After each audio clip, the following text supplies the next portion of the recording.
2021 Independent Oversight Committee, or the ITOC as we've known. I'd like to thank staff for their efforts in pulling this meeting together. And a special thanks to everyone on the phone or who may have logged in to join us from the public.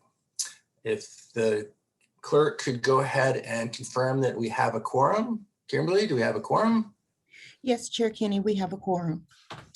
Thank you for that confirmation. Before we get started, one other item of business is our interpreter available to introduce himself and go through the rules for interpretation. Yes, good morning, Chair Kenny. We do have interpretation available. To use the feature, please scroll down to the bottom of the Zoom screen where your meeting controls are. Then click on the interpretation icon. It looks like a little world, and then select English as your language. If you are joining through the Zoom mobile app on a cell phone, tablet, etc., first press the ellipsis, the 3 dots, then interpretation, and then choose your language. Finally, click on mute original audio to not hear the original Spanish flow in the background. I will now repeat this message in Spanish. Buenos días, se cuenta con servicio de interpretación simultánea. Para hacer uso del mismo, por favor desplácese a la parte inferior de la pantalla de Zoom donde aparecen sus controles, haga clic en el icono de interpretación, parece un globo terráqueo, y seleccione Spanish o español. Si está utilizando la aplicación móvil de Zoom en celular, tableta, etc., presione primero los puntos suspensivos, luego interpretación y luego el idioma. Por último, si no desea escuchar el audio original en inglés en el fondo, por favor seleccione Mute Original Audio o silenciar audio original. Gracias and thank you. Well, thank you, Carlos. I'll now ask our committee liaison to provide a quick reminder on how the public and members, committee members can comment. Ariana?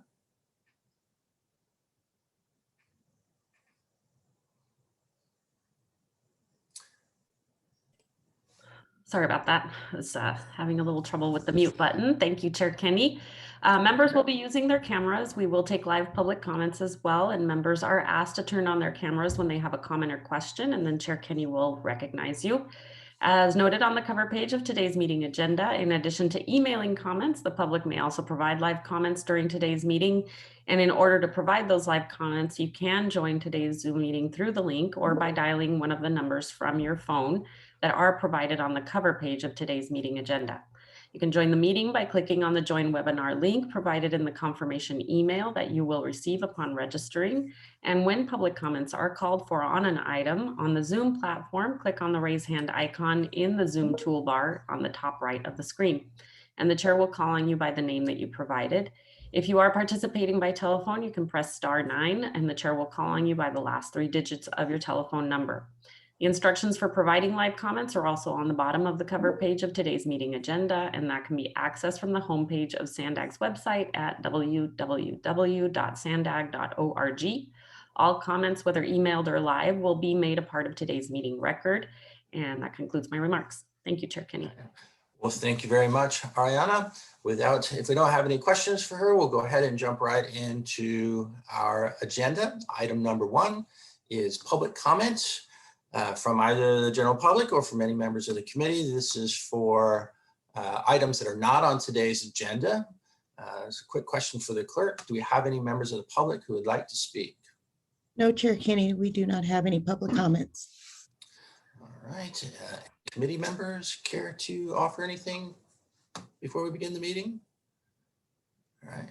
Seeing no hands, we'll go ahead and move on to item number 2, which is our executive director's report. I understand Director Carter is going to go ahead and give the report. Hassan, are you ready? Chair Kenny, this is Jim Linthicum. I do not think that Hassan is available this morning, so he's asked me to give the report. If you could go ahead, Jim, welcome. Okay, thank you very much. First off, Chair and committee, I want to thank you for having your special ITOC meeting last week about TransNet and about the draft regional plan. You know, it's really important to have this type of honest discussion about, the future of transportation in the region. And we really appreciate you taking the time out of your busy schedules to participate in this.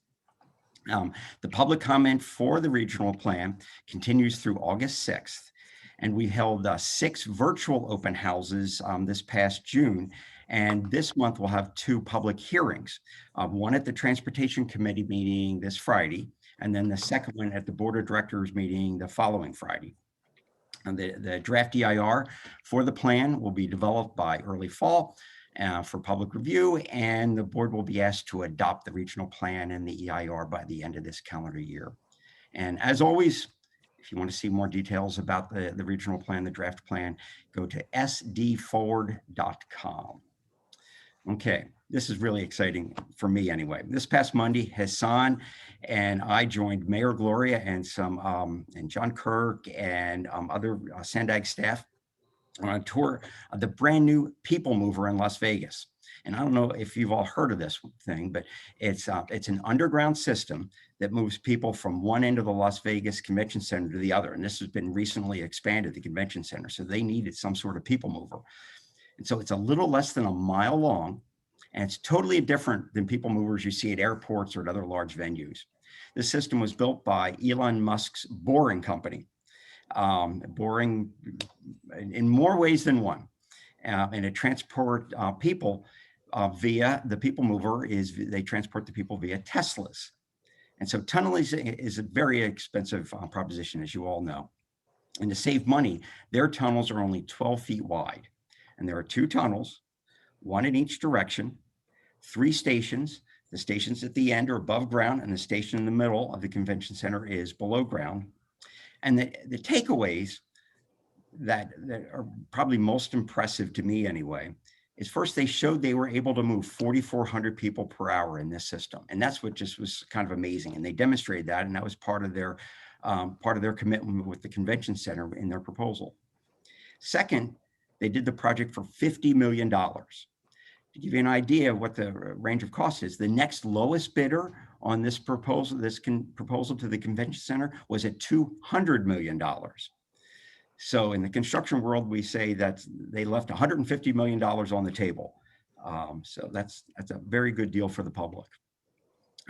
One of the biggest ways to save money is if you cut down on time, right? We all know that, especially in construction. And they made this proposal to the convention center, which is a public agency. They made this proposal in 2018, and they opened the system this year. They're working with the region in Vegas to greatly expand the system to connect downtown to the airport via the Strip. And they believe that system can move up to 100,000 people per hour. And it shows you what you can do when you look and attack a problem from a totally fresh perspective. And what's our interest in this? Well, it stems from our regional plan. So think about the possibilities if we can greatly reduce the cost of implementing some of the projects that we have going, like the connector to the airport. And so just very, it was a great way to spend the money. We were up and back in a day, and it was just very good. Other than the fact that it was 117 degrees in Las Vegas, we were fine. Nice, cool underground though. Okay, switching gears, a congressional update. As the House considers its annual spending bills, we're learning more and more about what exactly is included in the appropriation measures. A few of the projects in the region have been included in the House transportation. It's called the Housing and Urban Development Appropriations Bill. So the Coastal Commuter Rail Corridor Study, the Lausanne Long-Term Alignment Study, and that has $1 million that was proposed in the draft budget by Congressman Scott Peters. The next is the Bayshore Bikeway, the Barrio Logan segment of the Bayshore Bikeway. Had a $2.15 million request from Congressman Juan Vargas.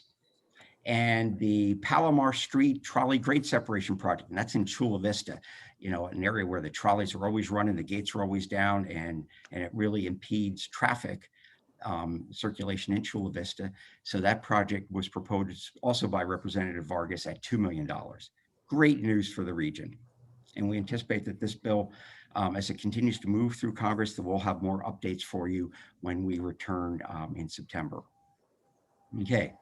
Also on the money front, later this week, the state legislature will be voting on a bill as part of the state budget, because that still hasn't passed, the state budget that will provide about $43 million to Sandag to implement our regional plan and advance the housing goals as part of that plan.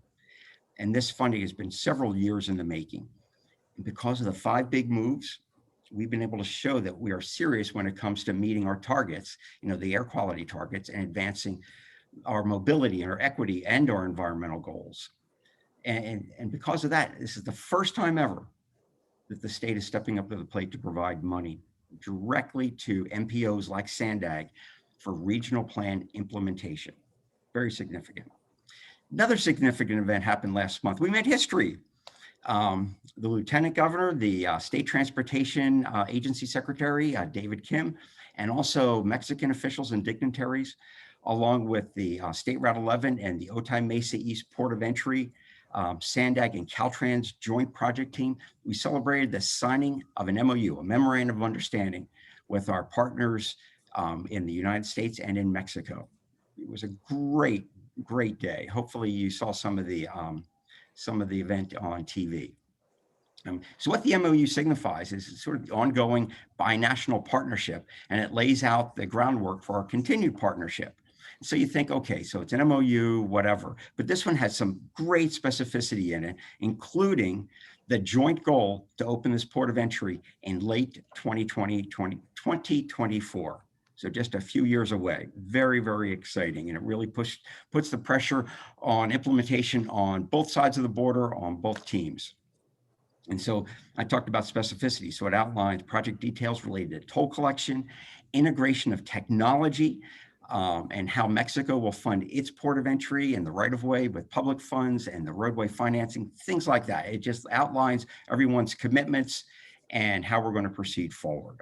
Much more detailed than some of your average MOU, typical MOUs. We have partners, on both sides of the border to thank for making this thing a reality. And when this project is complete, oh my goodness, what a difference it's going to make by reducing the wait times, not reducing the wait times at all the border crossings, because it's going to pull people off the congested border crossings now. It'll guarantee you a maximum time that will take you to go across the border. And so it's going to improve mobility and also reduce the greenhouse gas from all of the idling cars and trucks that are waiting to cross. Okay, going up the road a little bit, back to Del Mar. Work continues on the Del Mar bluffs. Since earlier this year, we've been hard at work repairing the bluffs. We're doing grading activities. We've installed 18 concrete and steel support piles, soldier piles, a ground beam, and other activities. And we sent out a press release this week because the construction crews created what's called a keyway, or a foundation that will strengthen the base of the bluffs during the ongoing repairs, and then also it will support the face of the slope of the bluff when that work is all done.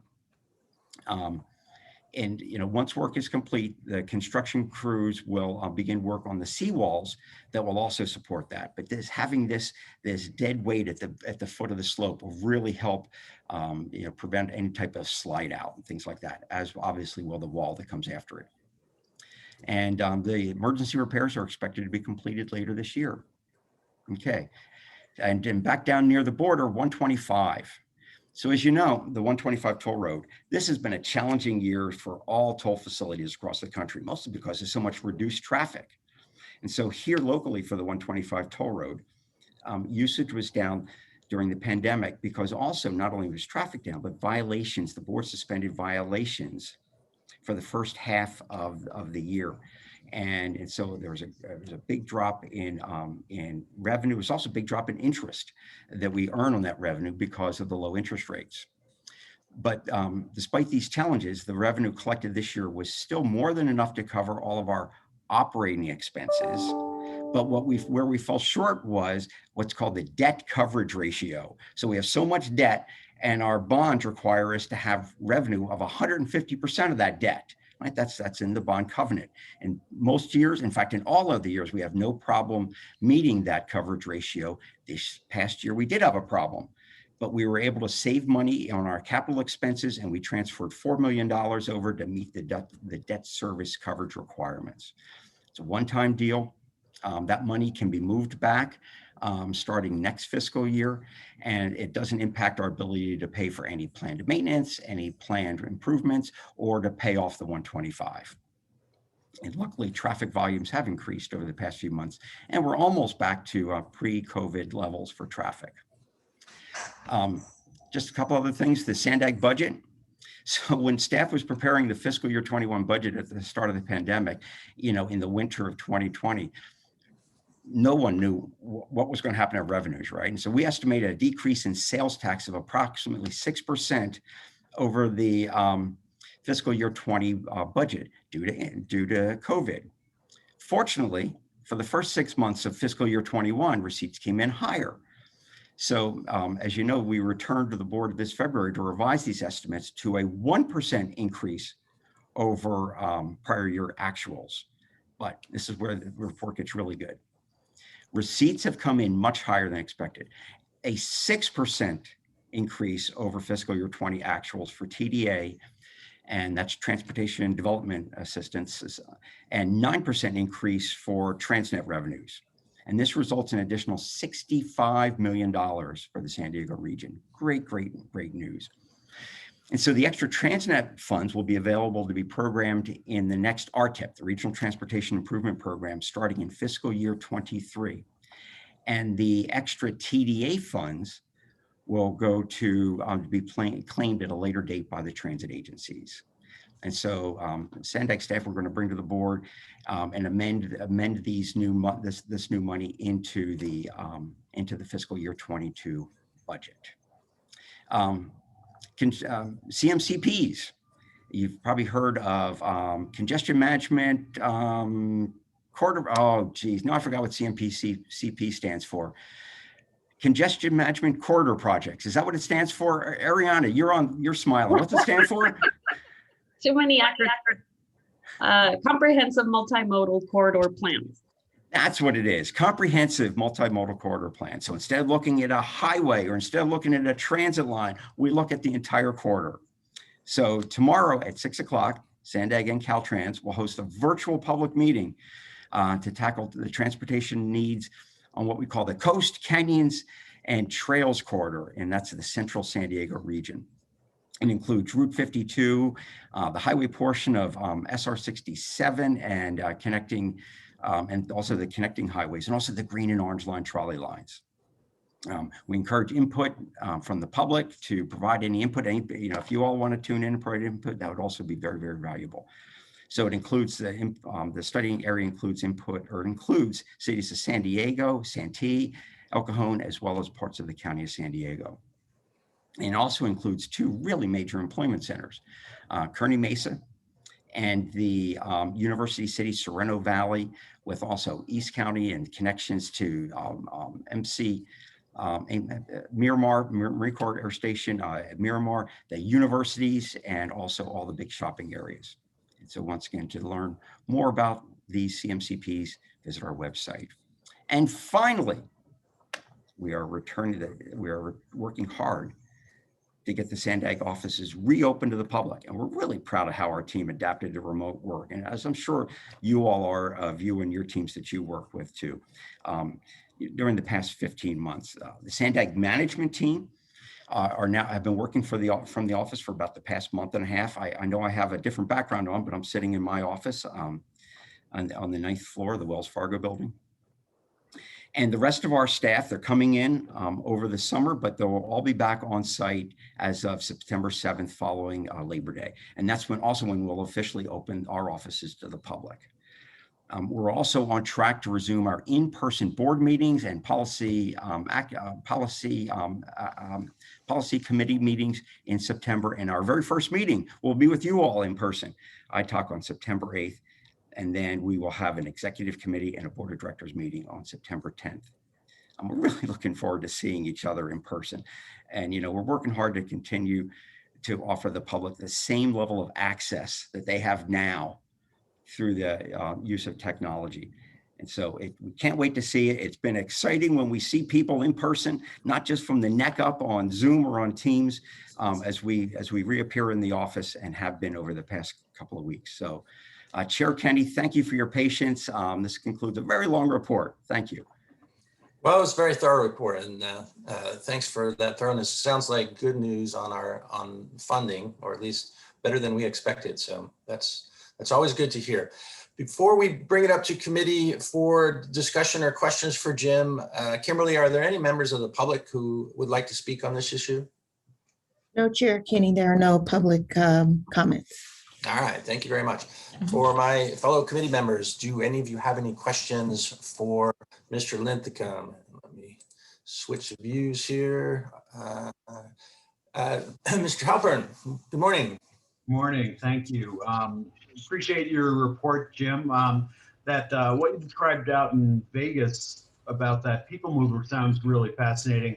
One thing I'm curious about is I have a vague recollection that there was a ballpark for the Grand Central Station concept of like $1.5 billion or something that included the underground people mover. In whatever number that sort of ballpark was there an implicit assumption about what maybe it was a more traditional people mover cost might be and what the delta would be if you were to go with the this innovative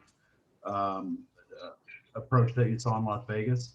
Yeah, and that's a great question, because what was assumed when in the environmental document and things like that are a variety of ways to get from the Central Mobility Hub, wherever that is, to the airport, including above ground, along the access road that goes on the edges of the airport, to underground. And so there's a variety of ways, but they were all traditional ways of doing business. And that's what makes this so interesting, is when you sort of flip the problem upside down and look at it in a totally different way. It's amazing what folks like Elon Musk and other entrepreneurs like that can do. And so this is exactly what we wanted to see, was something like this, something different to solve the problem differently.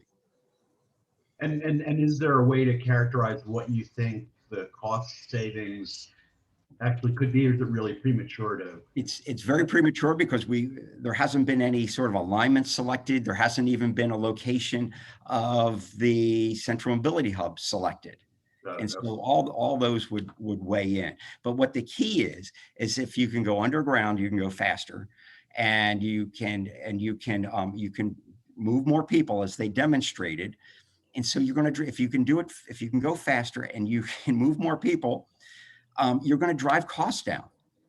And that's the key. And that's what makes this so exciting, because we've all been working in an environment where costs keep on going up for many, many reasons. And so we need to attack these things differently. Got it. Thanks. Appreciate it. Any other questions from the committee members for Mr. Linthicum? All right, seeing none. Well, thanks again. Very thorough report, and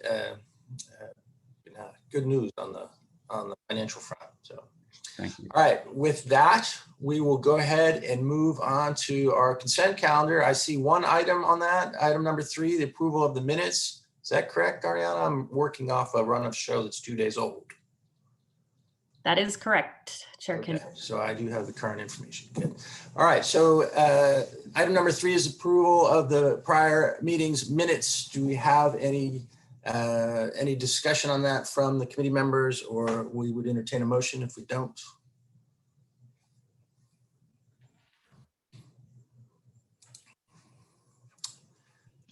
See any hand? Oh, there we go. I see Mr. Fuller's hand go up. I move approval.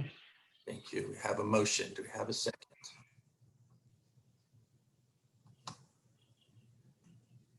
I'd be happy to second. Thank you. So motion by Mr. Fuller, second by Mr. Halpern. Clerk, if you could call for the vote, please. Okay. Real estate right-of-way acquisition, Jonathan Frankel. Yes. Licensed civil traffic engineer, Chair Kenny. Approved. Thank you. Contractor construction, Pedro Orso Delgado. Yes. Biology environmental, Dustin Fuller. Yes. Finance budgeting, Stuart Halpern. Yes. Licensed engineer, Les Hopper. Approve. CEO private sector, Vice Chair Sunny House. Approved. And that motion passes. Thank you very much. With that motion passing, we'll move on to the reports section of the agenda. And item number 4 is a report on the actions by the Transportation Committee and the Board of Directors on TransNet-related items. Mr. Needham. Yes, thank you, Chair Kenny. Your last regular meeting was on June 9th. And since that meeting, our ITOC Chair Mike Kenny presented your 2021 ITOC annual report to the Board of Directors. The Audit Committee also reviewed the annual status of corrective actions on all audits that the agency undergoes, including the triennial performance audit that the ITOC oversees. And it's my understanding that that report also will be presented to the board in the near future. Finally, you held a special meeting of the ITOC to discuss the Transnet major corridors and the draft regional plan on July 7th, as Jim Linthicum mentioned. And as you know, the draft is available for public comment, and it is anticipated that that will be brought forward for board adoption in late 2021. So it's a short update for you today, but I'm happy to help answer questions. Well, thank you, Mr. Needham. Before we bring it up to committee for questions for staff, are there any members of the public who would like to speak on this issue, Kimberly? No, Chair Kenny, there are no public comments. Thank you. Are there any questions for Ariana from the committee members? All right, I see no hands. But as this is an information only item, we'll receive and file, and thank you for your report. We'll move on to item number 5, which is the annual selection of our chair and vice chair. And with that, I will ask Ms. Barajas to go ahead and cover the issue for us. Hi, yes, good morning. So at the beginning of each fiscal year, the ITOC is asked to select a chair and vice chair to serve a 12-month term as it's outlined in the ITOC bylaws. And duties of the chair will include running the ITOC meetings, working with staff to set meeting agendas, and serving as the primary spokesperson for the ITOC to the Board of Directors, the Transportation Committee, other groups and organizations, and the media. The duties become the duties of the vice chair when the chair is unavailable. So today, the ITOC is asked to appoint a new chair and vice chair for FY22. And I'd like to ask if there are any volunteers or if there are any nominations for these 2 positions. Thank you. All right, Julie, thank you very much for that short presentation. Before we begin discussion at the committee level, do we have any members of the public who would like to speak on this issue, Kimberly? No, Chair Kenny, there are no public comments. All right, thank you very much. So the order of business, I think the first question, do you want to take them together? I guess we take them together. Do we have any volunteers for the position of chair or vice chair? I'd like to volunteer for the position of chair. Chair Kenny? Thank you very much, Vice Chair House. We have a volunteer for the chair position. We're looking for a volunteer for the vice chair position.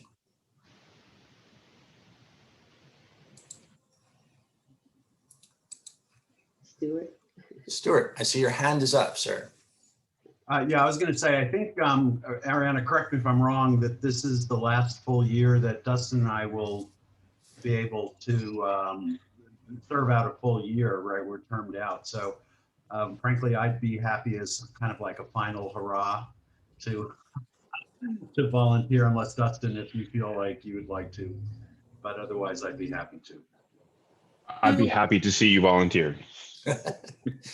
And Stuart, currently those are the rules, but those rules can always change. So just know that it may not be your. We've changed them so many times. I think this is like, oh, this is it, right? So. All right. So we have a volunteers for both the chair and the vice chair position. Are there any other interested parties from the committee? Okay, I don't see any hands up.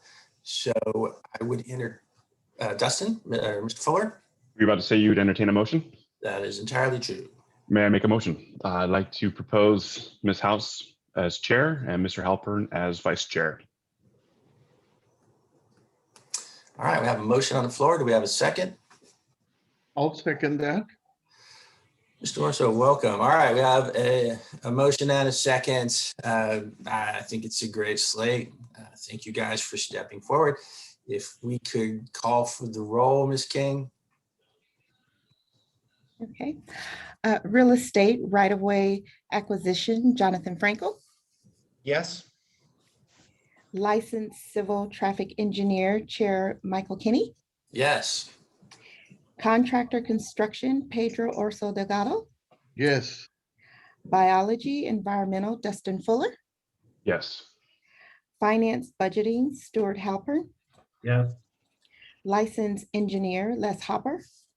Yes, and thank you to you both.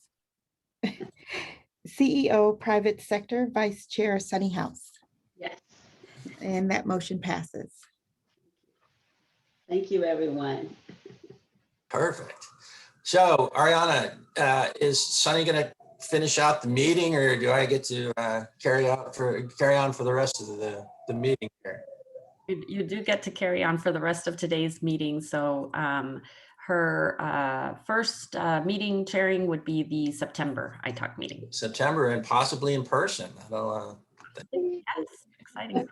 All right. Well, thanks again. With that, we'll move on to our next agenda item, which is item number 6. It is the 2021 State of the Commute Subcommittee report from Ms. Minow. So, Grace. Good morning, ITOC committee members. My name is Grace Mino. I'm a senior research analyst here at SANDAG, and I help prepare the annual State of the Commute report. The recommendation is for the ITOC is to ask to appoint no more than 3 ITOC members to serve on its 2021 State of the Commute subcommittee. Last fiscal year, we had Chair Kenny, Les Hopper, and Stuart Halpern on the subcommittee. And so we'd like to ask if you can either appoint or volunteer any committee members to serve on the State of the Commute subcommittee again for this fiscal year. All right, so we are looking for members for the subcommittee, not a report. I'm sorry I misspoke, but the action in front of us is to get some volunteers for that committee. I'll throw it out there to any of the my fellow committee members. Volunteers? Mr. Fuller? Yes, I'd volunteer for that. Mr. Hopper? Yeah, I'm happy to continue. And I don't see any other hands, and I'd like to do it if possible. So that would round out the 3, though I'll be happy to give somebody else the opportunity. I don't see any volunteers. So Dustin? I was going to say, if anybody else wanted it, I'd be happy to let them have it as well. All right, well, it looks like we have 3 and some silence following. So Ms. House? Chair Kenny, I would like to make a motion to appoint Mike Kenny and Dustin Fuller and Les Hopper to the State of the Commute subcommittee. I'd be happy to second that motion, and also just say, having served on the committee, I really appreciate the work of the SANDAG staff. Grace and the team really did a great job, and frankly, it was a great education for me as well. So I appreciated the opportunity, but also happy to make the motion for my 3 successors. All right, a motion and a second. If the clerk could call for the vote, please. Okay. Real estate right-of-way acquisition, Jonathan Frankel. Yes. Licensed civil traffic engineer, Chair Michael Kinney. Yes. Contractor construction, Pedro Orso Delgado. Yes. Biology environmental, Dustin Fuller. Yes. Finance budgeting, Stuart Halpern. Yes. Licensed engineer, Les Hopper. Yes. CEO private sector, Vice Chair Sunny House. Yes. And that motion passes. Thank you. So we have our slate for the State of the Commute subcommittee. What's the first action before we leave the item? What's the first action item for the subcommittee? Are we gonna, I guess you'll get back to us, but I'm just interested to know. So we will have an update for you. Internally, we're going to go over the transportation performance monitoring framework that we had discussed with you all the updates. I'll send you a long list of all the things that you had recommended last fiscal year that we weren't able to implement and things that we're looking to implement for this fiscal year. So you'll receive an email from me shortly. Perfect. All right. Well, thank you very much. With that, we'll go ahead and move on to item number 7. This is an action item. It's the presentation of the fiscal year 2021 TransNet agreed upon procedures, and it will be presented by our Davis Farr, who I believe is our audit sub-consultant or consultant. Yenho, Jennifer Farr, welcome. Thank you. Good morning, Chair Kenny and everyone. My name is Yenho, Assistant Finance Manager at SANDAG. At the May ITOC meeting, the FY21 Compliance Audit Subcommittee was chosen, which included Stuart Halpern, Sunny House, and Jonathan Frankel. Subsequent to that meeting, the proposed agreed upon procedures were provided to the subcommittee by the auditors for review and comment. All members of the subcommittee are in agreement with the proposed AUP being presented today. Jennifer Farr will now take you through the AUP, and after Jennifer completes her presentation, I will present today's recommendation. Jennifer? Good morning, Chair and committee members. As mentioned last month at the ITOC meeting, the ITOC approved the final fiscal year 2020 TransNet agreed upon procedures. So we are in the planning stages now for the 2021 agreed upon procedures for the 24 agencies that receive TransNet funding in the county. And today we are seeking your approval of the procedures, the draft procedures at this meeting, and then we will use those procedures for the upcoming reviews. I wanted to point out that our proposed approach for the 2021 procedures are very similar to the procedures that we utilized last year. There are 2 exceptions to the 2021 procedures that I wanted to point out. One of them is that the dates in all of the procedures have been updated to reflect the new fiscal year. That's the easy one. And the second one is something that we only do every 3 years. And this is the year that we will be doing this additional procedure. And that is that the cities and county procedures now this year will include the maintenance of effort reindexing. The maintenance of effort reindexing will compare the fiscal year ended June 30, 2021 general fund revenues of the cities and county to the fiscal year end June 30, 2018 general fund revenues. And the purpose of that calculation is to create the new MOE minimum amounts for discretionary spending for the fiscal years ending June 30, 2024, 25, and 26.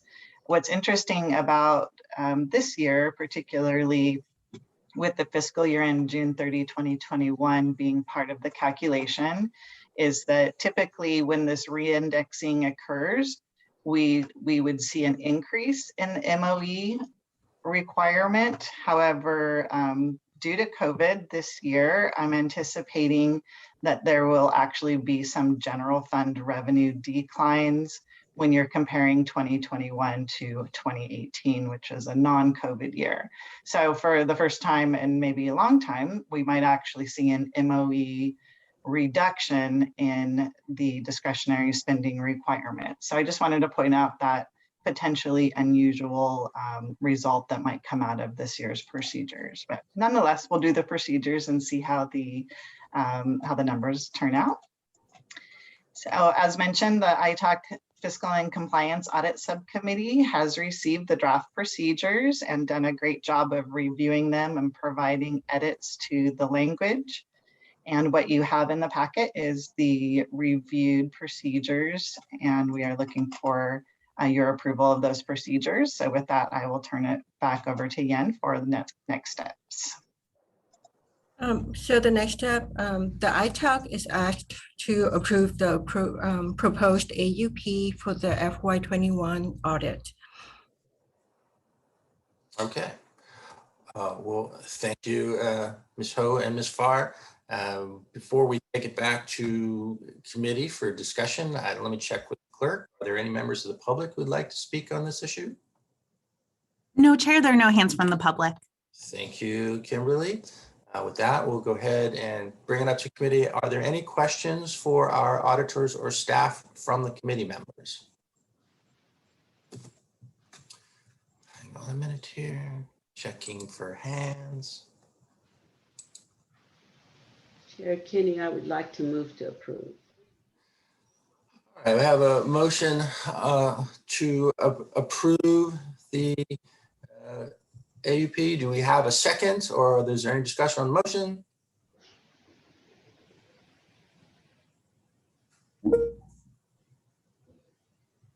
Chair Kenny, I'd be happy to second the motion. Mr. Franco, thank you very much. A motion by the vice chair, soon to be chair, and a second by Mr. Franco. Kimberly, if you could please call for the vote. Thank you, Chair. For real estate right-of-way acquisition, Jonathan Frankel. Yes. Thank you. For licensed civil traffic engineer, Chair Kenny. Yes. Thank you. For contractor construction, Pedro Delgado, Orso Delgado. Yes. Thank you. For biology environmental, Dustin Fuller. Yes. Thank you. For finance budgeting, Stuart Halpern. Yes. Thank you. For licensed engineer, Les Hopper. Yes. Thank you. And for CEO private sector, Vice Chair House. Yes. Thank you very much. And that passes unanimously. Well, thank you again for the presentation. With that, we'll move on to item number 8, a discussion item, presentation by Mr. Radcliffe, the 2021 Regional Transportation Improvement Program Amendment number 3. Sir. Thanks, Chair. Good morning, members of the ITOC. I'm here today with Amendment 3 to the 2021 Regional Transportation Improvement Program, or RTIP. On July 16th, the Transportation Committee is scheduled to approve Amendment 3. The ITOC is asked to provide feedback on the proposed amendment, focusing its review on the TransNet-funded projects. Amendment 3 is being processed as a formal amendment to implement the FY 2022 SANDAG program budget and changes requested by local agencies. Attachment 1, beginning on page 38 of today's agenda, is the summary of changes report showing prior and revised project cost, the cost difference, and the percent change in each project. This table has been sorted in descending order by the absolute value change in dollars. The changes I would like to highlight in this amendment are: on Midcoast, or SAN 23, there was a large swap of American Rescue Plan Act funds, or ARPA funds, for TransNet Major Corridor funds. There was also the addition of Coronavirus Response and Relief Supplemental Appropriations Act, or CRISA funds, to several bike projects. And there was also the addition of 4 new bike projects to V14, which is the group listing for the Active Transportation Program. These projects were added using the Cycle 5 ATP funding awards that were approved by the CTC in March. In Attachment 2, or Table 2 of your backup, beginning on page 48, you'll find the changes proposed in this amendment specifically for the projects funded with TransNet. Each project lists TransNet at the top, followed by any other funding programmed on the project. We also show the TransNet subtotals and other funding subtotals to show you how much TransNet and other funds are programmed. Attachment 3 shows any changes that were made during the public comment period. Attachment 4 is the TransNet programming analysis, showing changes in LSI program between this amendment and the previous amendment. Included in this attachment is a second table that illustrates how agencies are making an effort to program more of their LSI and LSI carryover.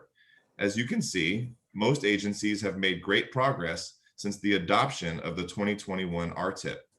The remaining agencies intend to clean up their programming in the next amendment. And finally, attachment 5 summarizes the TransNet eligibility requirements analysis for amendment 3. That concludes my report, and I'm happy to take any questions. Thank you, Mr. Radcliffe. Are there any members of the public who would like to speak on this issue, Kimberly? No, Chair, there are no hands from the public. All right, thank you very much. Back to committee. Are there any questions for staff from the committee? Ms. House. Just a comment, Richard, just to make sure it's easier for us to understand and decipher the information. There's a lot of attachments, a lot of pages to read. So I would really appreciate it if you did a good job of identifying the changes verbally, but if there is a way right up front, we could see what the new projects are or what the changes are, either in a table or some way of highlighting it instead of going through hundreds of pages, that would really be helpful. Sure, okay, I appreciate that. Yeah, we'll work on that for you. Thank you so much. Right. Mr. Orso, I see your hands up. Richard, I have a question. I'm trying to make heads or tails. I see the summary sheet, but my question is, do any of these projects, I mean, do they reflect a cost increase in the project or a cost decrease? Or is it just the funding that's being amended? They do. It's when you look at the table 2 attachment that you can see further into the specific changes on the individual projects. Any of these projects that stand out to you with major cost increases? Not so much major, really major increases that I can think of right now, but there were a few large swaps for different funds, swapping out TransNet for other fund types, and then also the addition of those, like I mentioned, the CRISA funds, the coronavirus relief funds, and then the swap on Midcoast for the American Rescue Plan Act or ARPA funds. But in essence, what you're saying is that you're just changing the bucket of the funding where it's coming from, but the project costs are staying kind of stable. Right. In some cases, yes. Because to me, what would be really important to know is that, yes, I want to know the funding sources, but it would be really, really good to see on all of these tables, either highlighted or with red flashing lights, the ones that are showing some sort of a cost difference between what was programmed, estimated, and what it is actually now. Right. So, oh, sorry. Do you mind if I jump in for a minute, Richard? Sure, that's fine. Hi, Pedro. My name's Sue Alpert. I am also in the programming group, and I work with Richard on the RTIP. So this particular amendment especially reflects the programming of the SANDAG budget. And so the cost increases to various projects would have been reflected in the FY22 CIP. And the amount of funding that is provided is there to support the total cost of the project. And it's funding that's currently available for those projects. So in some cases, you'll see that we, added new grant funding that came from CTC as part of the increase in the budget. So Sue, if I understand correctly, then what you're telling me is that the CIP was already approved and the cost increases and all of that is already is behind us. This is just catching up to how you move the money to make that happen. Absolutely, that's correct. Thank you very much. Okay. Thank you, Sue.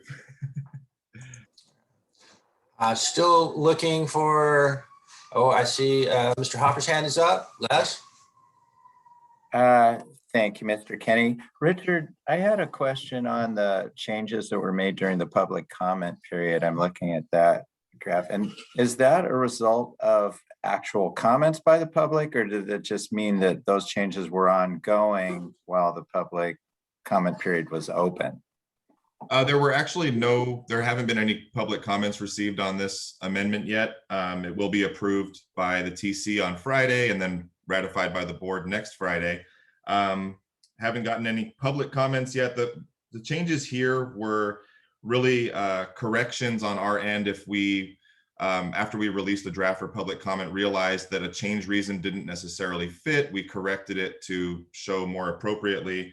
And then also when we sent the draft over for interagency consultation and Caltrans preliminary review, they came back with some suggested changes that we incorporated between releasing the draft and bringing the report to you guys. Okay, thank you. Yeah, I was curious to see if we've actually got public comment. No. All right, thank you. I see two hands. Mr. Halpern. Thanks. Yeah, I actually was going to ask the same question that Les just did. I appreciate, Les, you getting that out on the table. And I would just make a suggestion. And Richard, thank you and the rest of the team for your ongoing patience with our continuing requests to modify, evolve. These things are always somewhat challenging, just given the volume of information. So really appreciate your patience there.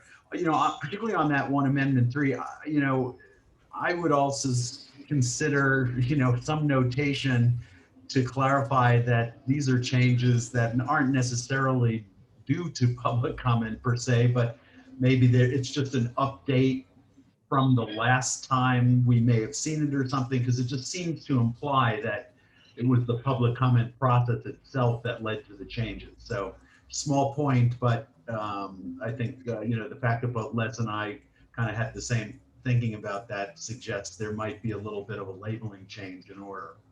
Sure. Yeah, Thanks, thank you. Stuart. Also, I do want to point out that if we had received public comments, we would include them in the report. So you could kind of assume that they're not there.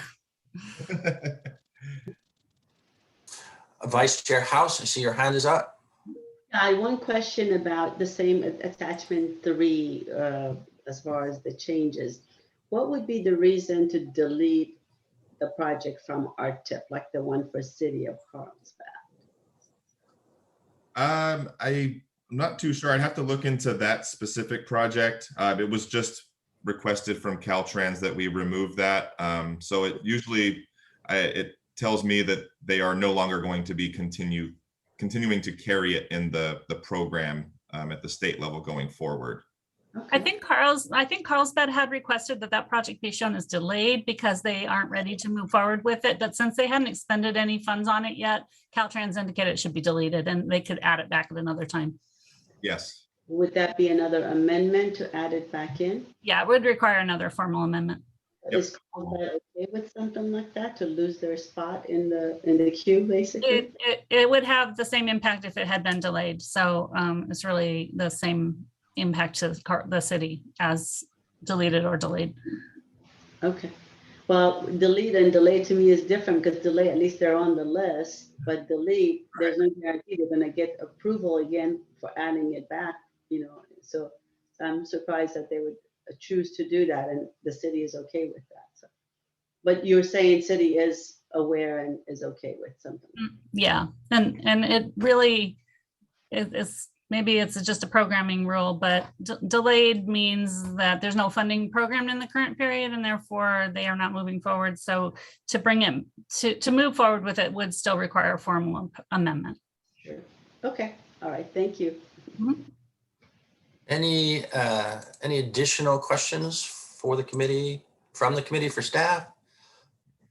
Well, to me, it seems like a significant issue, and it did generate some comment from the committee, questions that were presumably answered to our satisfaction. So rather than leave it as a discussion item, I'd like to make a motion that we recommend the approval to the TAC. So that would be a motion made. I'm looking for a second.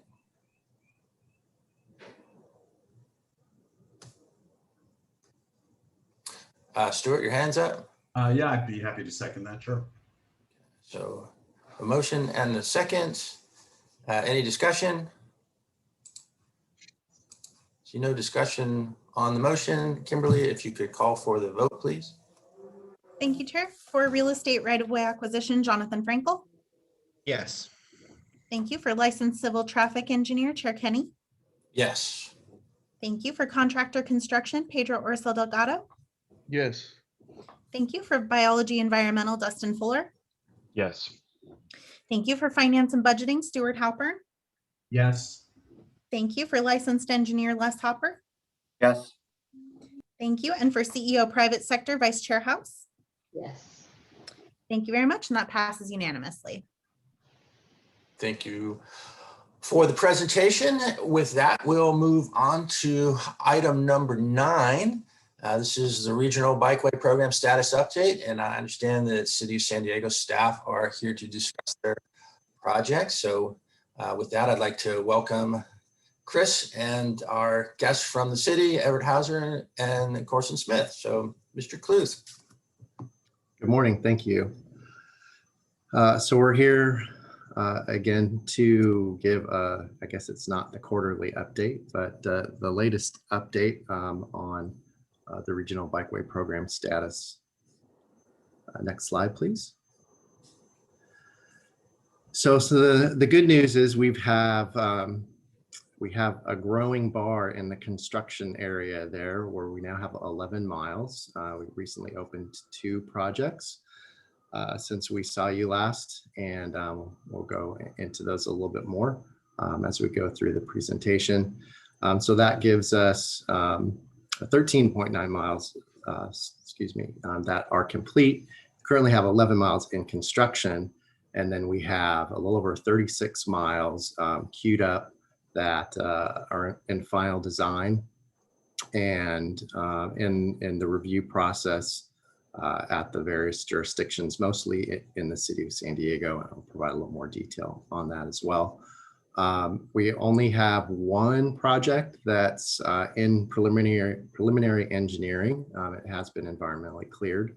That one's still in final design.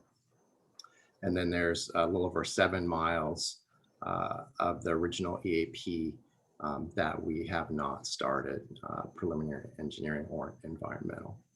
Next slide.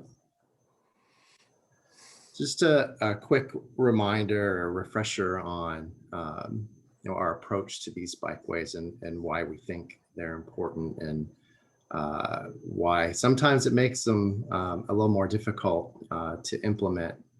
But in the end, I think we're going to end up with some usable projects. So we're designing these for regular people who want to just make their everyday trips in their communities or between their communities. And we're really trying to emphasize in our design that they need to accommodate as many people as possible. So kind of the all ages, all abilities approach. This includes lots of traffic calming, and our projects include lots of improvements for pedestrians as well. The next. A couple shots here. We had our groundbreaking for Rose Creek, and then we also opened a section of the Inland Rail Trail up in the county of Vista. A little more on those later, and then a couple other shots of the projects in Uptown and Mid-City in construction. Next slide, please. So Rose Creek Bikeway, a little over 2 miles of completely protected bikeways, separated from all vehicular traffic, 2 major grade separated undercrossings. You can kind of just flip through these while I'm talking, Kendall, would be great. So 2 major undercrossings before, where you had to dismount your bike and get off and across two big streets. So now this is this is a great gap filler project that connects the bikeway around San Diego or Mission Bay, sorry, and all the beach communities that can access that. And then this connects up through Rose Canyon to the future project that'll go up Gilman that the city is pursuing to connect to UCSD. So the network is really coming together, and we'll be continuing continually monitoring. We have a permanent counter on Rose Creek, so I think the next time we come back, we should have some good details and data on that one. And then we also had another virtual ribbon cutting, as you could maybe guess, during COVID. And so we did that. It's the Sprinter up in the little over 3 miles up in the county and the city of Vista, recently completed, actually last year. So,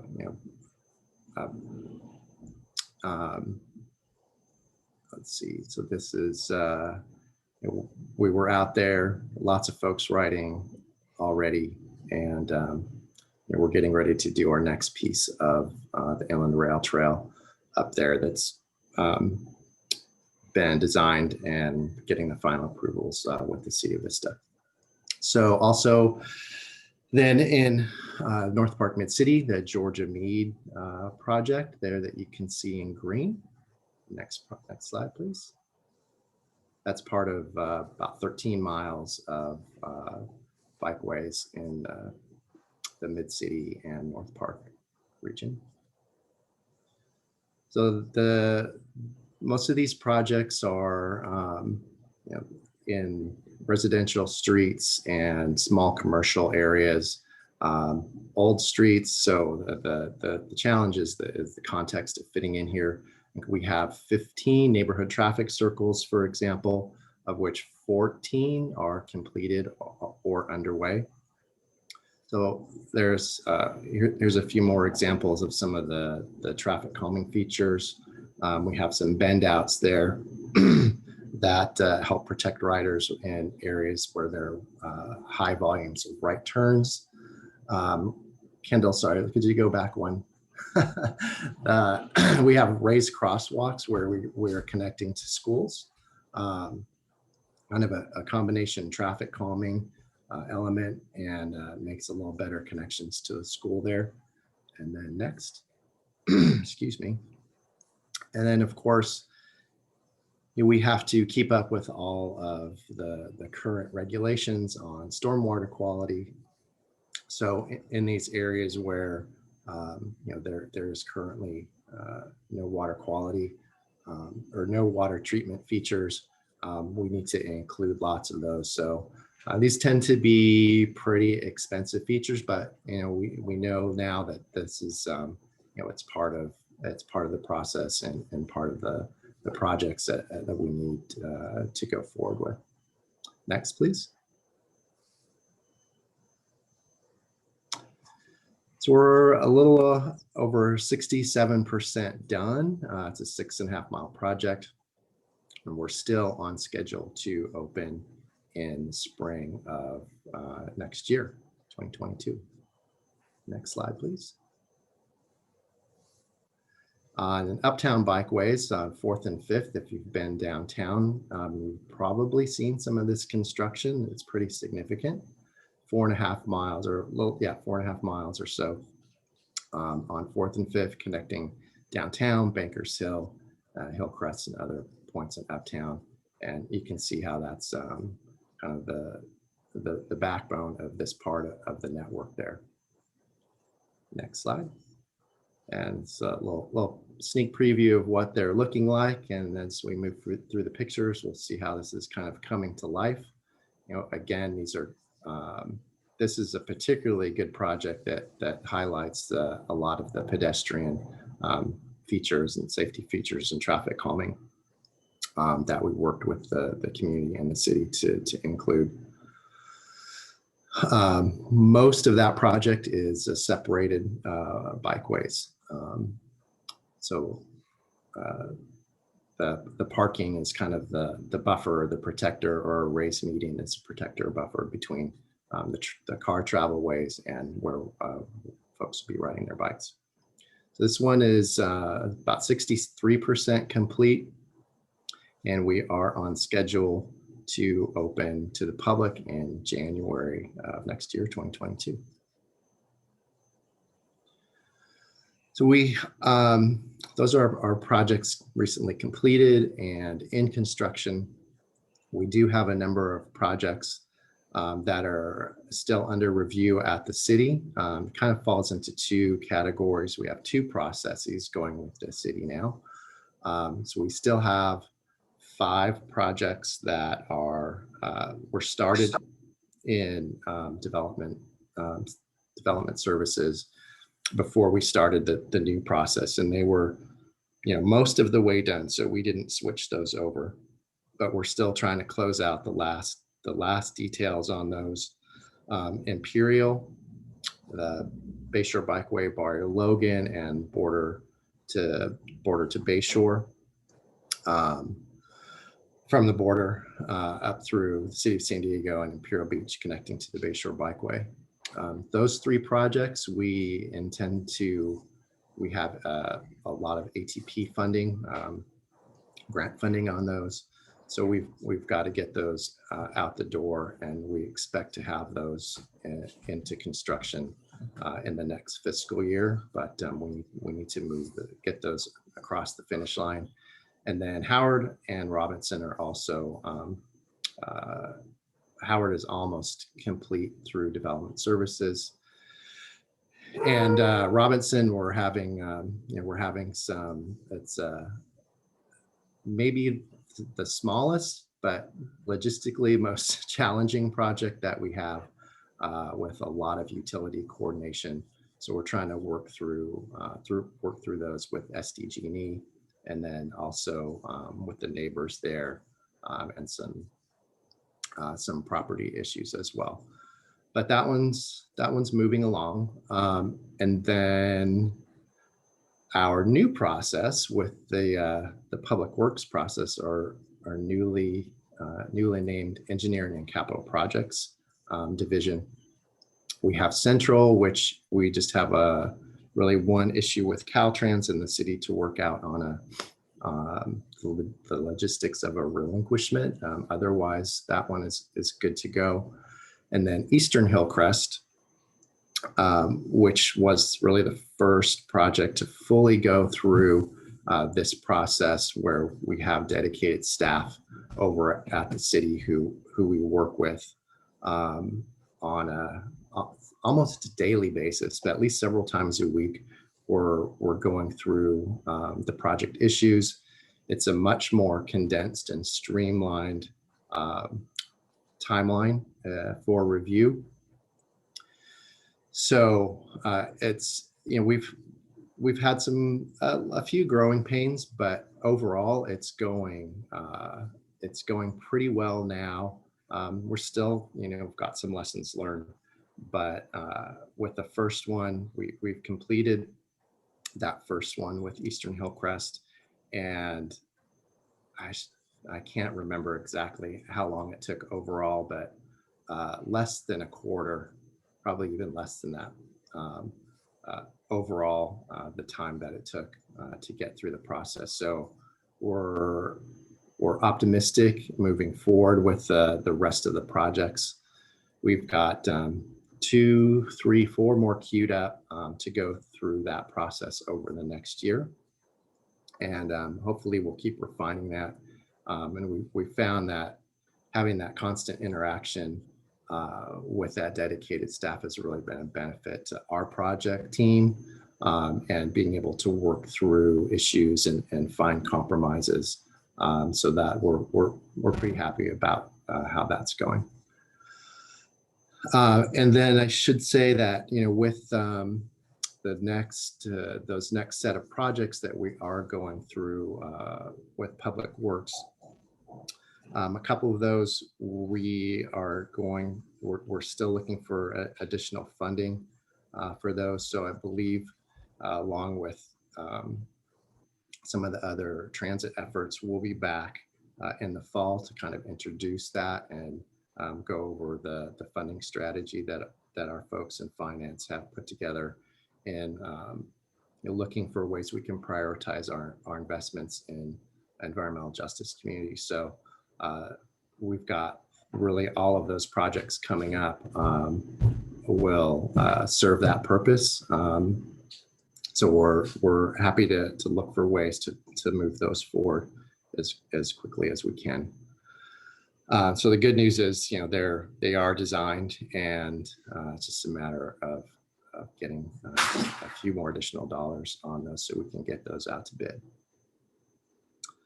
I think that's it for this slide. And with that, I'll conclude and hand it over to Everett Hauser from the City of San Diego to fill you in on their recent efforts. Great, thank you, Chris. Good morning, ITOC committee. Chair Kenny, good to see you again. Everett. Next slide, please. I'm Everett Hauser, program manager with the City of San Diego Transportation Department and with the bike program. And so we implement bikeways all around the city. And I brought this slide to ITOC before, but just to highlight that we had an exceptional FY21. We did a lot of coordination with our resurfacing program, our utility coordinations. And I think largely the reason we had so many was just a lot of projects are underway in the city that often have a lot of lead time, typically 6 to 9 months for slurry contracts, and then several years out for our pipeline and utility coordinations.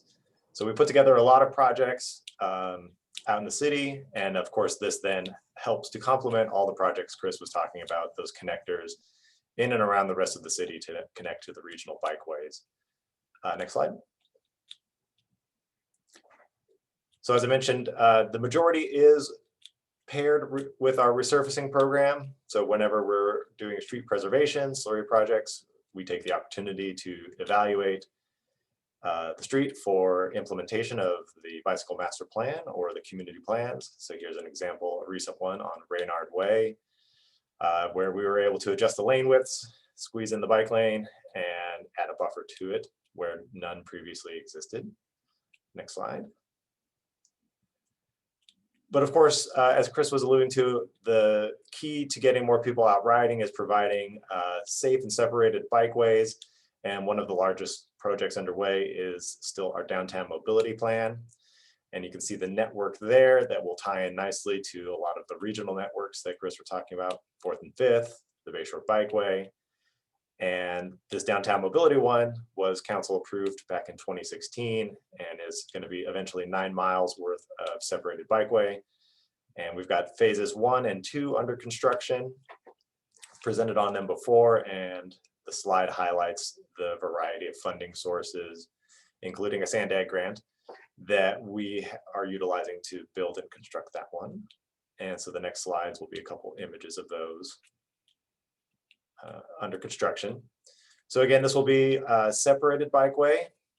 Some of them are going to be on the one-way streets using two-way cycle tracks, and so they will receive their own dedicated bicycle signals. You can see them bagged there in yellow, and that will facilitate safe crossing along those one-way streets for the two-way cycle track. Next slide.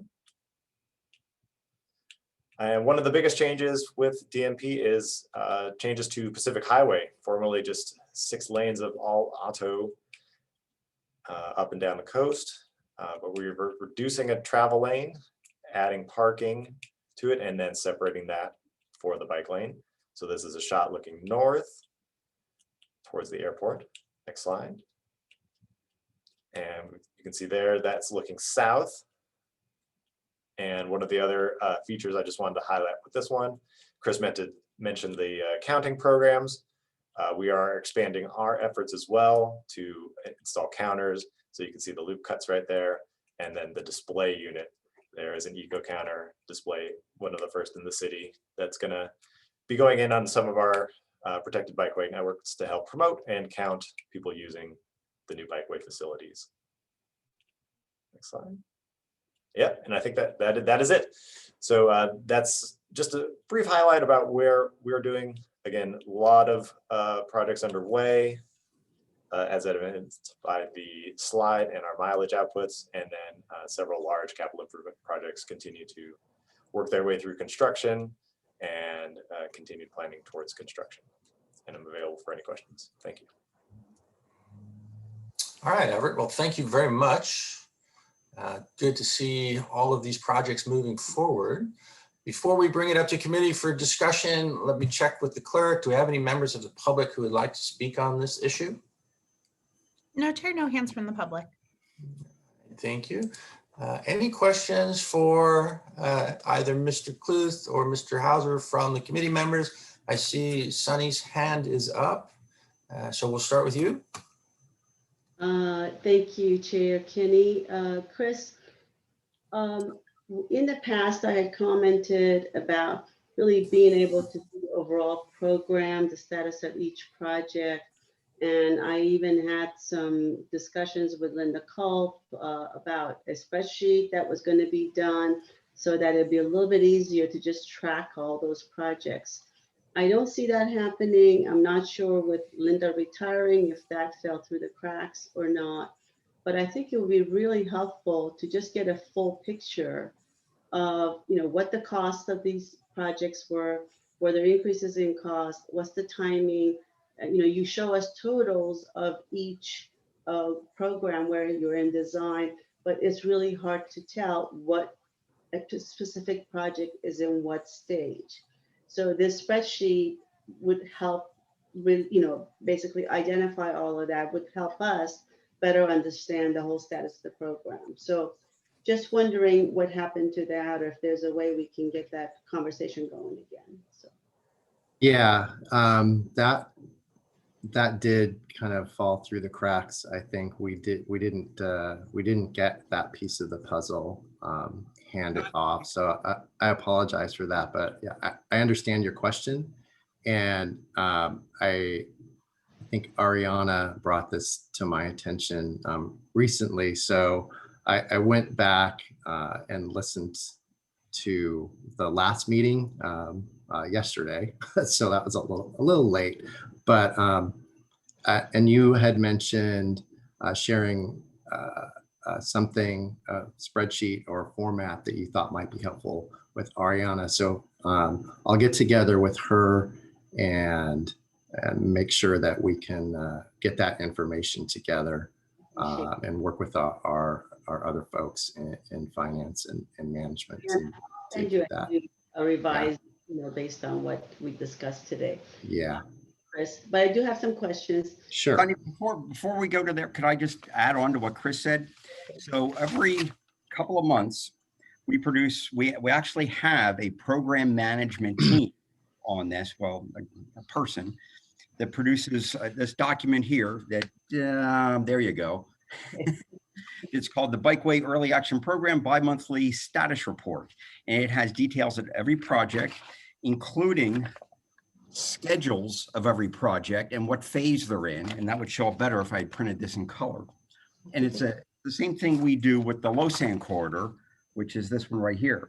So if Chris, if you could get together with Ariana and Sunny, I don't know if this is exactly what you were looking for, but this thing has, the status of every project. It's got detailed information on funding for every single project, because one of the things we're always concerned about is when you start a brand new program like this, like we did, years ago, you get all these funding sources, and one of the biggest concerns on program startup is funds expiration, that you just lose track of something. And so that's what we did starting about 12, 13 years ago with Lausanne, and about probably 6 years ago with the bike program. So I'd love for you to be able to see that, and then work with our staff, work with Chris and Ariana to see whether or not you have suggestions on how to improve this. But yeah, we do track all of these projects very, very closely, because project controls are the only way you can ever manage a program as large as ours. And Jim, I appreciate that. I mean, that's exactly what needs to be done for you to track everything. But when you come to ITOC for presentation and update, exactly, that's summarized. It just makes all of our lives easier. Not only the ITOC members, but the members of the public who review this information. At a glance, it's easy to see everything in one spot. So I will work with Ariana and Chris to get that done. And just show what I was thinking. And by all means, add additional information like you just suggested as far as funding and things like that. What we want to do is we want to be able to share with you not only all the cool stuff we're doing, which of course we love sharing that, but we also want to share with you some metrics on the health of the program. That's it. That's it. Exactly. that's more our concerns. I mean, I love to see those pretty pictures, and it's great to see progress, but what's the program? And exactly for that reason, the report shows that you will complete 70 miles by 2024. What's the projected full completion date for this program? Do you have a schedule for the rest of it? Exactly. We can get you all of that information.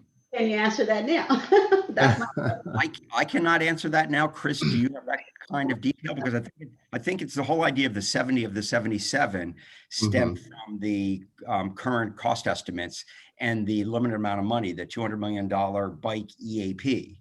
Okay. Now, what we are going to do is we're coming back in this fall to you all and to the Transportation Committee and the board. We call that the triple jump, to propose some ideas of how to, how to fund the rest of the EAP.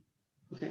And in fact, maybe even add to it just for a continuous funding source. And so then if there are some ideas that the board likes, you all like, the Transportation Committee likes, and the board likes, we will then propose those, put those into play this winter. I see. So are those 7 mile projects are still part of the Transnet at this point, or is it going to be removed at some point or revised at some point? What's well, the bike EAP is unlike the major corridors, which says, okay, you're going to build mid-coast, you're going to do North Coast corridor, which are very well defined. The bike EAP is a set of projects blessed by the board. And so as projects get scoped out, and as some will increase in price, some will decrease in price. And so we can make those types of adjustments on the fly with the approval of you all. Right. Those particular 7 miles, Chris, I don't know if you know, is that one project? Is that multiple projects or?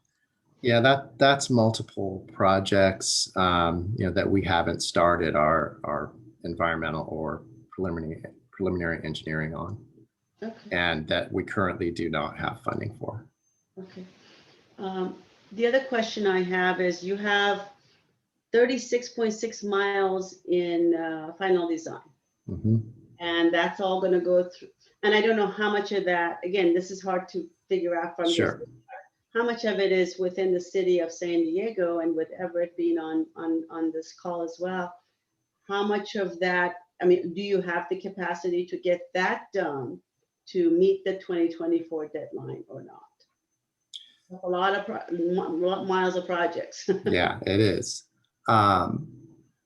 So out of those 36, at least 30 are in, about 30 are in the city of San Diego.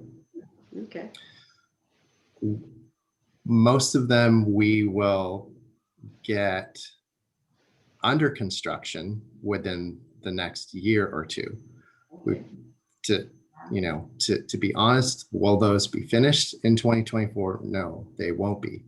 But I think we're over the next year, and you'll be seeing all those graphs shift around a lot, and we'll be able to provide you with that greater detail, so you see which projects are moving forward at exactly what timeline. So is the city prepared? Everett, can you respond as well? Are you prepared to deal with this workload of all these bike lanes coming through development services and plan checks and things like that?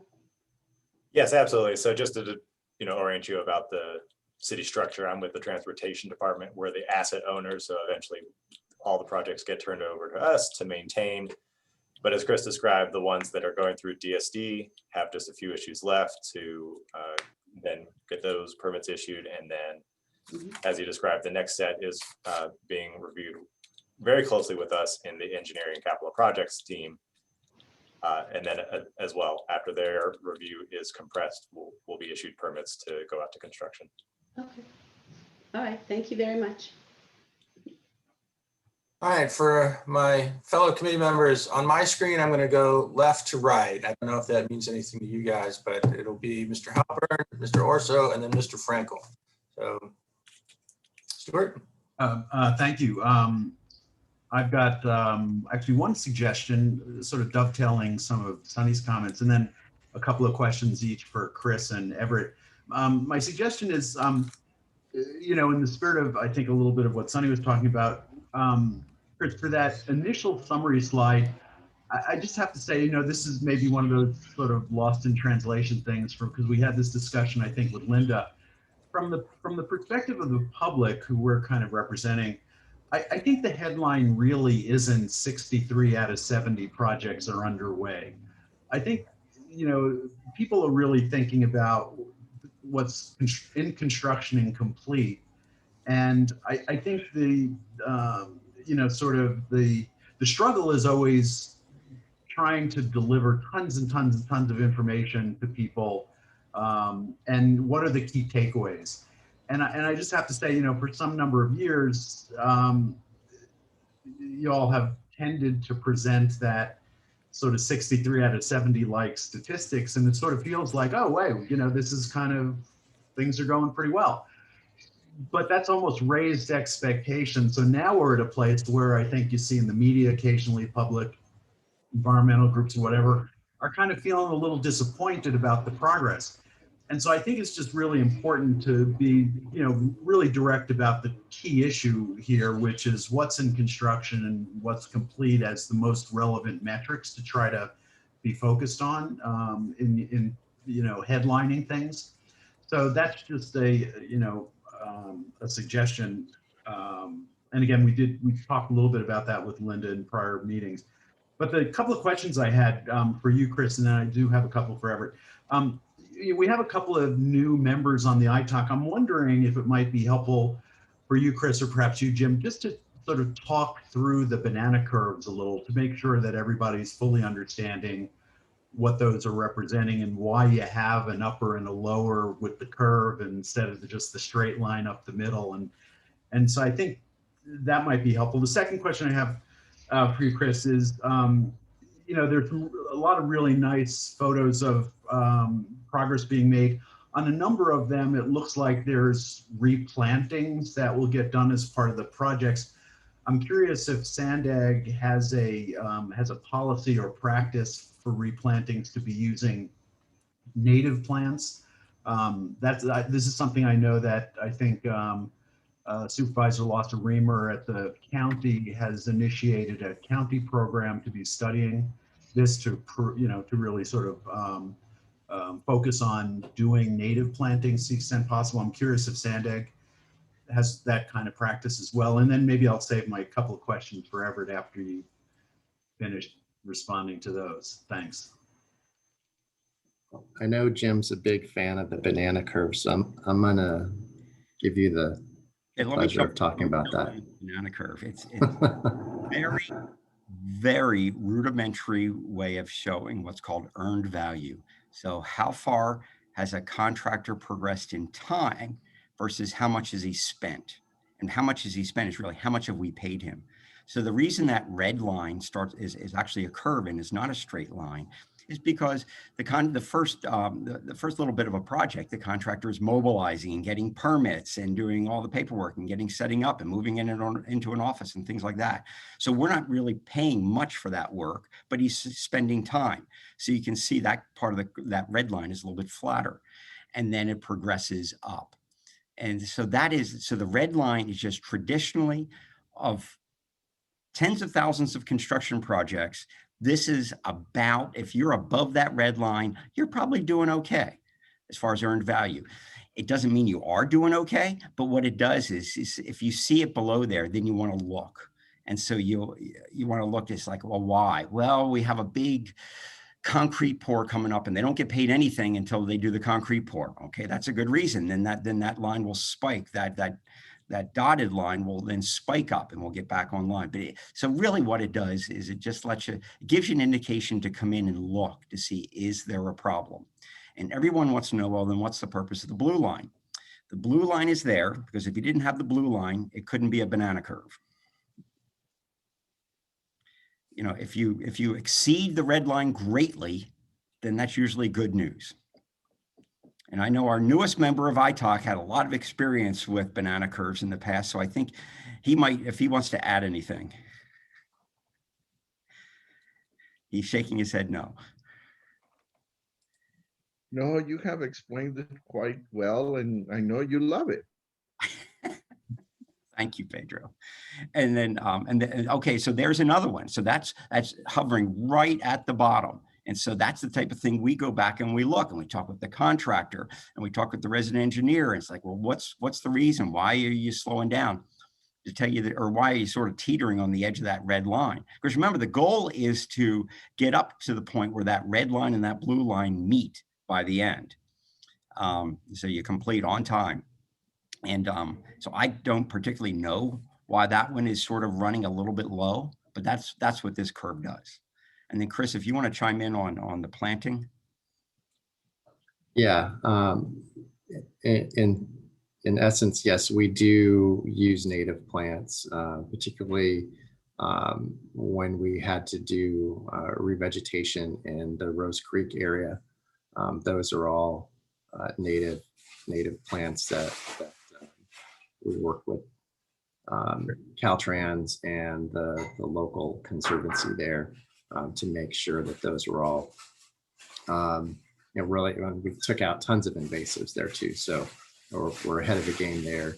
And in our urban projects, we do pull from native drought tolerant specifically on our, I think you saw that in Uptown and maybe a few of the shots on the Georgia Mead project. Great, thanks. Yeah, personally, I think that's a great part of the story. Just a couple of quick things for Everett. First, I think I would know the answer if I'm reading correctly, the footnoting, but I just want to make sure on that first chart you showed with the bars, there is a reference to improved and new, but just for clarification, the bars are only representing new miles, is that right? Those are not including the improved miles, or the bar is both? Bar is both. So the bar is both. Okay, in that case, I would just say you might consider thinking about just having like, two colors. Again, just for clarity for the public in terms of if I'm looking at 2021 and saying, wow, there's 120 miles, that's new miles. Wow, that's like incredible. That's, I don't know how many miles paved the city has, but just sort of showing what the percentage of actual new is might just be a little bit clearer in terms of the presentation. But the other question I had, and I'm not sure if this actually is so relevant for you in terms of how you all define your scope of responsibility, but the Bikeway is a great program in and of itself in terms of active mobility, but part of the other goal, I think, for all of this is to provide alternative to cars for people. And I don't know if it sort of fell off during the pandemic, but that the city had that FRED program as another way to get people to not have to use their cars. Are you familiar with what the status is of that? If that's something that's going to continue to be in operation or expanded or not, or do you have any update on that? Yeah, so the FRED program is actually funded through the downtown parking district. And I believe it is going to be extended. And then kind of the good news is that the Pacific Beach Parking District is looking to revitalize themselves and get started. And they are looking for a shuttle system, sort of like FRED, to help complement beach trips to the Balboa station as Blue Line gets up and running. So there is definitely interest in more alternatives, such as the shuttles and FREDs that can be paid for through parking districts. Cool. And I don't know if there's somebody on the line could respond to this. Did Sandag ever decide that FRED sort of program actually could qualify for Sandag funding as well, or is that not the case? I don't know that answer. I didn't realize that anyone was asking for that information. I don't know if anybody else online. It came to the ITOC, I think, a couple of years ago that I think they were requesting a grant under, I can't remember exactly the specifics, but I know that there was at least one time that there was some contemplation of that. But in any case, we'll find that out and get back to you. I could just offer that I know Marisa Mangin coordinates with us regularly about the concept of mobility hubs and how shuttles would fit into those and complement. origins and destinations that might be suited for a shuttle type service. Yeah, it seems like it might fit into the mobility hub 5 big moves kind of vision in the future. But okay, thank you for the update. And also, by the way, appreciate you coming and participating in the call. Great, thank you.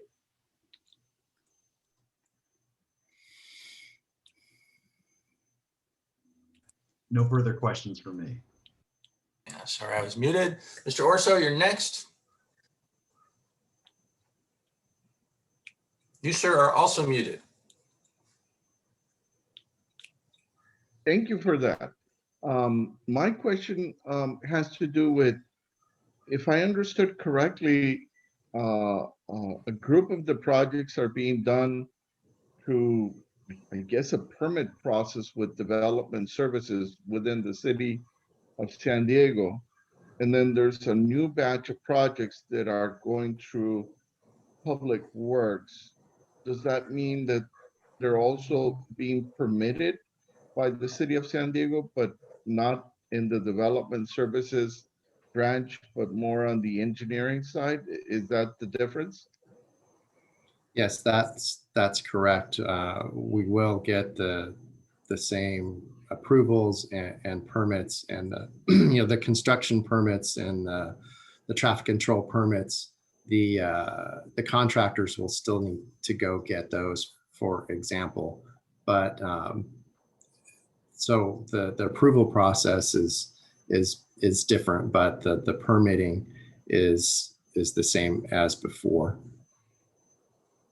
That leads me to a follow-up question that maybe Jim is anticipating that I'm going to have. When I was at Caltrans, we would have a hybrid process where the project would be designed by either an agency or another funding source that was not Caltrans, but then it would be what we call AAA by Caltrans, where Caltrans would do the bidding of the project and the construction administration, and that way avoid having to go through a permit process through Caltrans, and it would make it a little bit more efficient because the Caltrans team would see that project as one of their own instead of a permit process. And I don't know if you guys considered something like that. You probably discussed it, and I'm just late to the game here. Yeah, I don't know that that was ever discussed. So Pedro, what you're suggesting is give some of these projects to the city of San Diego for their ownership then. Exactly. Wouldn't have to permit themselves. I hope that what we're doing now is sort of the best of both worlds, best of both of those. Because, like, for example, some projects, as Chris said, some projects are staying with development services. And we initially were thinking, let's move them all to public works. But it's two sets of people. So it'd almost be like starting over again. And so we agreed with the city's recommendation that wasn't very efficient. So we have some in development services, some in public works. But I think that the key here is that there's now an executive session, which is where the staffs from, I believe it's from both DSD and Public Works, along with Sandag staff, are getting together. I think we had our first one last week, Chris, and just hammer out the details and just say, okay, well, what about this issue and what about that issue? And they're coming up and decisions are being made and the projects are moving forward. And that's why we're a lot more optimistic, and we appreciate that partnership with the city and newly with Public Works and James down there at the city. Yeah, Jim, just to clarify that a little bit, the new process with engineering and capital projects ends with the kind of that executive committee, but we have two. So we intake the project, kind of go over the project, get everyone familiar with it, give the folks at the city time to review it. And then we come back and have two very long, very intensive kind of technical meetings. And we identify all the outstanding issues and try to work through those as best we can during that time period. Then we have a couple weeks where we kind of gather up all those issues, and then we sit down like one-on-one and work with the city's team to try and hammer those out a little bit more. So the list gets smaller and smaller and smaller and smaller. So when we get to executive, we have a list of maybe 5 or 6 issues that someone like you or Ramon or James Nagovort, the mayor's office, folks who can sort of make these more policy guided decisions. That's what that executive team is for. So that went really well, actually. It wasn't 100%, but it was pretty good. And like I said, in summary, much faster than the old process, because everyone gets in the room and basically we're not leaving till it's done. So that's kind of just to fill folks in on a little bit more of the detail of the process. And in a future meeting, we could potentially have someone from that city crew come in and help answer questions as well. I kind of wanted to get through the first one, which we, as you mentioned, we just finished last week before we kind of put those guys in a spotlight. But I think by the next time we meet, we'll have a lot more experience. Well, that sounds great. I mean, I think the key to making these projects successful is whichever agency it is that you're working with, that they feel like they're part of the team and they're not a regulator that's just permitting the project, because then it's going to take you longer and more costly. Thank you. Exactly No more right. questions. 100% right, Pedro.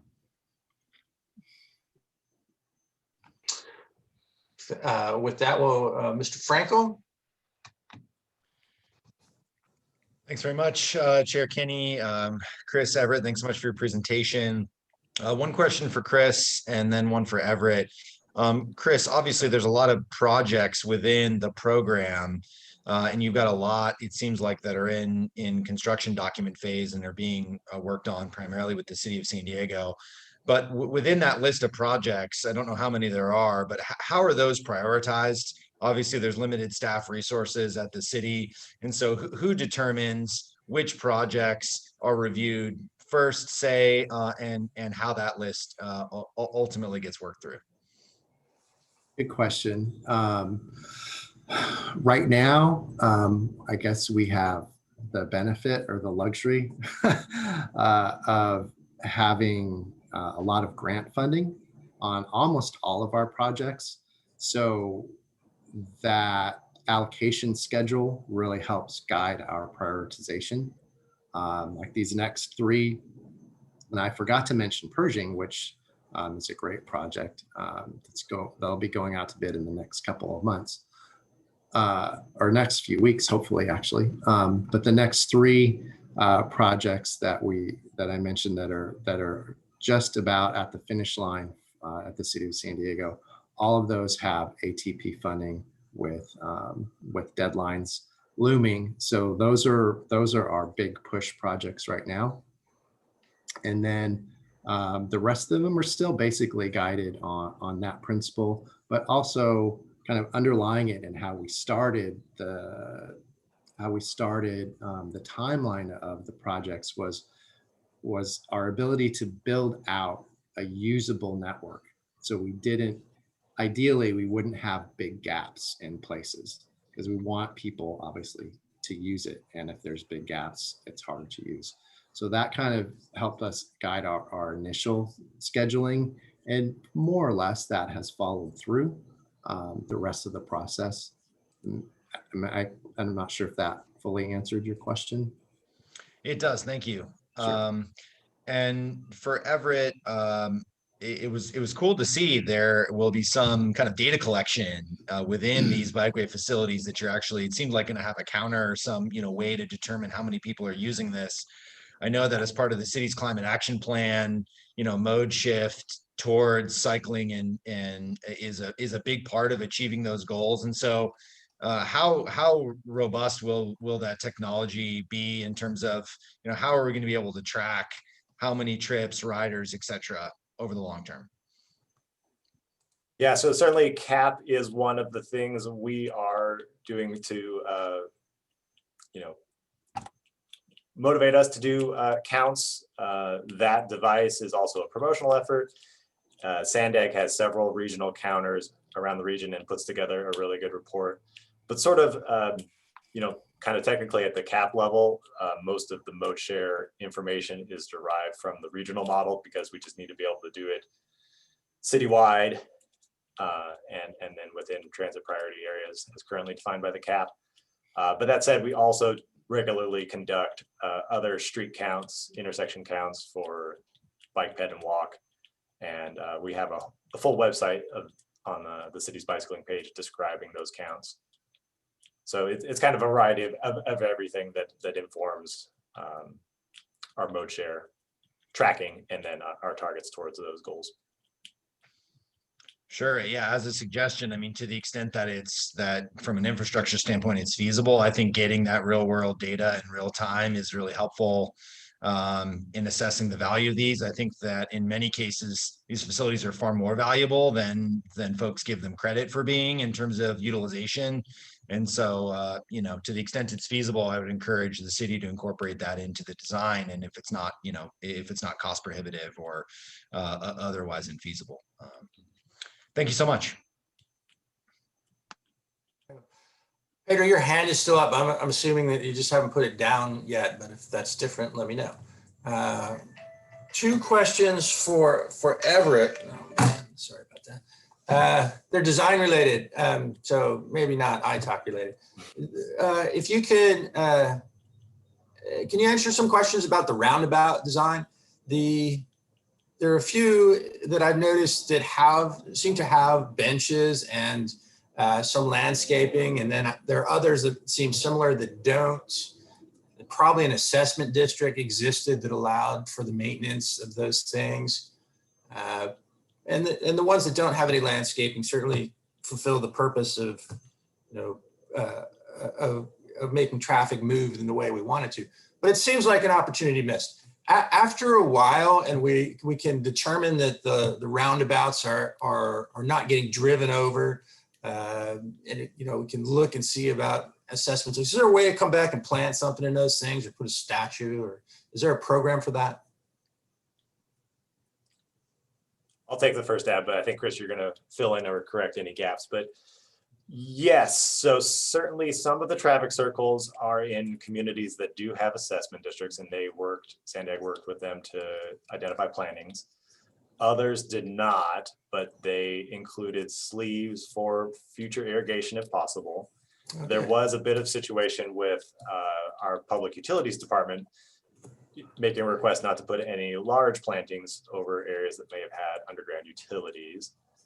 And then lastly, I think you might be aware of Seattle has a pretty robust neighborhood traffic circle program that allows communities to sponsor the plantings in the middle, but they also get a lot more rain. So we didn't have quite that level of ability to offer it up to the communities to take care of and maintain much more in the way of landscaping.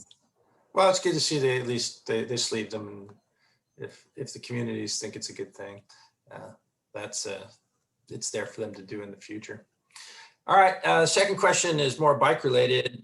So you were talking about count data. There are a couple of vendors out there that are selling apps with Pi devices that go in the traffic signal cabinets in the input side that bicyclists can enable, and that they will place calls as they approach traffic signals.